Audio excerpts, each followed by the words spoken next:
Você acredita em vampiros? Olá, sejam bem-vindos a Candlehead. Hoje, trago um relato de um atendente de posto de gasolina que irá fazer você repensar sobre esse tema. Então, apague as luzes, se acomode na escuridão de seu quarto e me acompanhe nessa história. Eu costumava trabalhar em um posto de gasolina.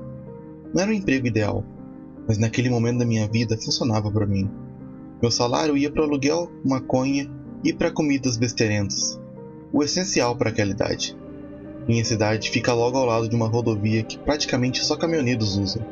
Não há turismo, apenas 2 fábricas e alguns milharais. O posto ficava na entrada da cidade, a cerca de 20 minutos de caminhada da minha casa. Era o trabalho perfeito para alguém sem grandes ambições na vida, além de jogar Crash Bandicoot e fumar um pouco. Na última noite em que trabalhei lá, houve uma geada forte. Neve não era comum na minha cidade, mas naquela manhã era o que estava previsto. Um milagre, as pessoas diziam. Eu já podia ver o gelo na grama enquanto caminhava para o trabalho, usando apenas um suéter de lã, um cachecol e uma jaqueta jeans. As vantagens de ser jovem. Eu deveria render meu colega de trabalho, mas quando cheguei, o idiota já tinha ido embora. Ele era um daqueles caras preguiçosos, como eu também era, para ser honesto, mas sem consideração nenhuma pelos outros. Pelo menos, eu me importava o suficiente para ser responsável e não ferrar quem estava no turno. Foi estúpido, um grande erro. Eu tinha minha cópia das chaves, então abri o lugar novamente. Ele não tinha reabastecido as geladeiras nem as prateleiras, a mesma história de sempre. Também notei pegadas no chão de azulejo indo até o corredor de salgadinhos, até o banheiro exclusivo dos funcionários. Meu primeiro pensamento foi que o idiota tinha saído para fumar e não limpou os pés antes de entrar. Tentei abrir a porta do banheiro para pegar os materiais de limpeza e... ela estava travada. A chave não entrava, como se já houvesse uma do outro lado da fechadura. Como diabos ele conseguiu fazer isso sem ficar trancado lá dentro? Limpei o chão o melhor que pude com alguns guardanapos e me preparei para uma longa noite, sabendo que teria que usar o banheiro público, que era nojento porque ninguém nunca queria limpá-lo, incluindo eu. Os turnos da noite geralmente eram bem tranquilos, sempre as mesmas caras. Na maioria, caminhoneiros parando para usar aquele banheiro horrível, abastecer ou pegar algo para comer. Frank era um deles. Acabamos virando algo parecido com amigos. Conversávamos sobre filmes de terror tão ruins que eram bons ou sobre esportes. De vez em quando, ele perguntava se eu já tinha pensado em largar aquele emprego horrível. Eu apenas dava de ombro. A última vez que o vi, ele disse que talvez pudesse conseguir para mim um trabalho na empresa onde ele trabalhava, como motorista ou operador de armazém. Eu não sabia exatamente quanto pagavam, mas sabia que era um bom dinheiro. O próprio Frank me contou. O problema era que eu não sabia se queria mais responsabilidade do que tinha no posto. Mas naquela noite fiquei pensando nisso, em como seria bom sair da cidade, ganhar a vida viajando, conhecendo o país inteiro. Quando percebi, 1 hora tinha passado e eu ainda não tinha atendido nenhum cliente. Eu estava torcendo para que o Frank aparecesse para eu falar novamente sobre aquele emprego. Ouvi um caminhão parar para abastecer e me ajeitei, já que estava reclinado na cadeira com os pés no balcão. Pela porta, vi um homem enorme entrando, totalmente careca, com um cavanhaque. Era o Big. Eu não sabia o nome verdadeiro dele. Ele disse que era assim que todo mundo o chamava. Eu não gostava de lidar com ele. Ele sempre comprava revistas pornôs e ficava folheando ali mesmo no balcão, me contando o que achava de cada mulher por vários minutos. O Big era nojento. Então aprendi a não conversar com ele. Eu pegava o livro que sempre levava para o trabalho, registrava a compra sem olhar para ele e eventualmente ele se cansava de falar sozinho e ia embora. Naquela noite ele não comprou nenhuma revista. Um milagre. Só alguns salgadinhos e um refrigerante. Quando chegou ao balcão para pagar, disse: "Ei, garoto, tem um cheiro estranho no corredor dos salgadinhos. Algo está podre." Assenti, disse o total e ele pagou. Depois que ele saiu, fui conferir. E sim, havia definitivamente um cheiro estranho. Mas quanto mais eu me aproximava do banheiro, mais forte ele ficava. Meu colega provavelmente tinha feito uma baita sujeira lá dentro e não deu descarga. E ainda por cima, deixou a porta travada. Borrifei um pouco de desodorizador e voltei para o balcão. Não havia muito mais que pudesse fazer. Menos de 10 minutos depois, o telefone tocou. Quase nunca recebíamos ligações. O dono nunca ligava. Eu honestamente tinha até esquecido que havia um telefone ali. Atendi, e do outro lado, ouvi a voz de Seb, meu colega de trabalho. Ele nem deixou eu perguntar como que ele estava. Disse que precisava de um favor, que tinha ficado parado na estrada cerca de 10 quilômetros dali, perto da reserva. Ele tinha caminhado até encontrar um lugar com telefone, mas estava voltando para o carro. Não tinha mais ninguém para pedir ajuda.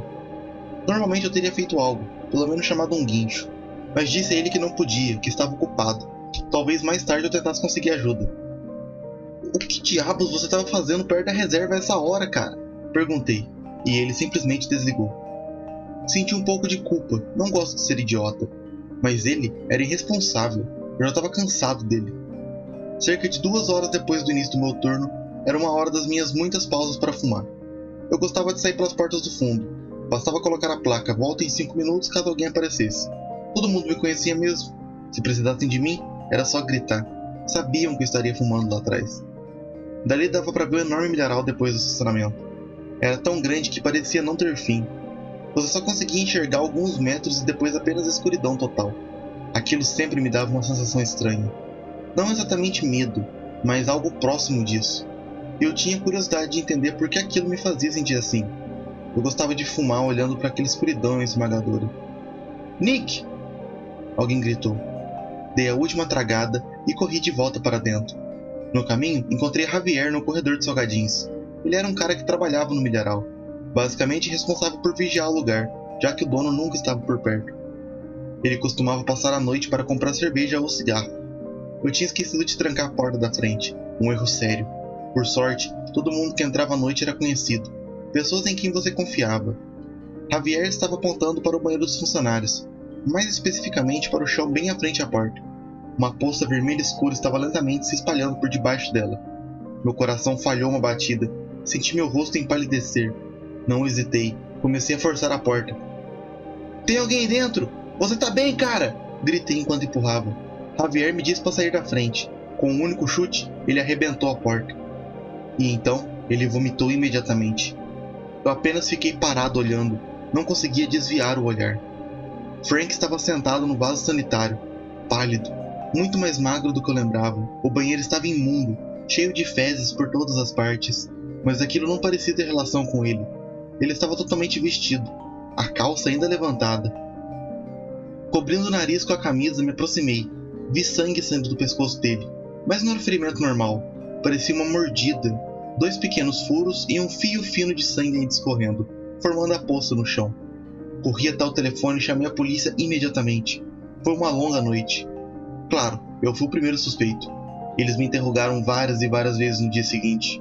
Ninguém tinha ideia do que havia acontecido com o Frank. Na verdade, o noticiário local nunca mencionou o estranho ferimento no pescoço dele. Eles não queriam divulgar aquela informação até ter algum tipo de explicação. O próximo suspeito foi o Seb. A parte estranha foi que, quando tentaram contatá-lo, não conseguiam encontrá-lo. Isso me preocupou, porque a última coisa que eu sabia era que ele tinha ficado parado na estrada naquela noite. Eu contei isso a eles, então foram direto até a casa dele. Arrombaram a porta e nenhum sinal dele. Todas as coisas ainda estavam lá. A mãe dele também não sabia de nada. Os dias passaram e Seb continuava desaparecido. Vítima ou assassino? Uma busca completa começou. 2 semanas depois, encontraram ele. Só que não da maneira que ninguém esperava. Ele estava no milharal, bem no meio dele. Aparentemente, o corpo dele estava em condições ainda piores que o de Frank. Eu não vi, mas pelo que eu ouvi, parecia que ele tinha sido esvaziado por dentro, mais pele do que carne. O caso acabou sendo abandonado e o posto de gasolina fechou permanentemente. Eu deixei a cidade e nunca mais quis voltar lá. Anos depois, meu trabalho como caminhoneiro me levou a passar por aquela região novamente, e seguindo a rota, acabei passando em frente ao milharal, e eu quase tive ataque cardíaco ao volante quando vi. Seb, no meio da noite, em cima do posto de gasolina, apenas parado ali, olhando diretamente para a escuridão infinita. Nada mais foi relatado após a publicação dessa história. Porém, com um pouco que foi contado, podemos presumir que o que quer que ele tenha visto naquele milharal, com certeza não era Seb. Pelo menos, não era totalmente ele. E tendo isso em mente, tenham cuidado com aqueles que aproximam de você durante seus afazeres noturnos. Nunca sabemos qual é a intenção da outra pessoa, ou até mesmo o que é a outra pessoa. Até o próximo vídeo.